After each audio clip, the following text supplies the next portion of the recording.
How to fix TikTok missing features on Android phone. Hello guys, in today's video I'm gonna show you how to fix TikTok missing features on Android phone. First go to settings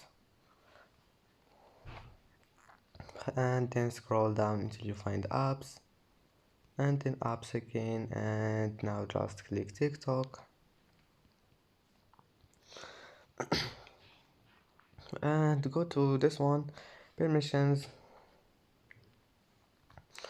and enable all of those here, and now go to storage, clear cache, and if that doesn't fix your problem, go to Play Store and type here TikTok and click update, and that's it, your problem will be fixed. And don't forget like and don't forget subscribe, and see you in the next video.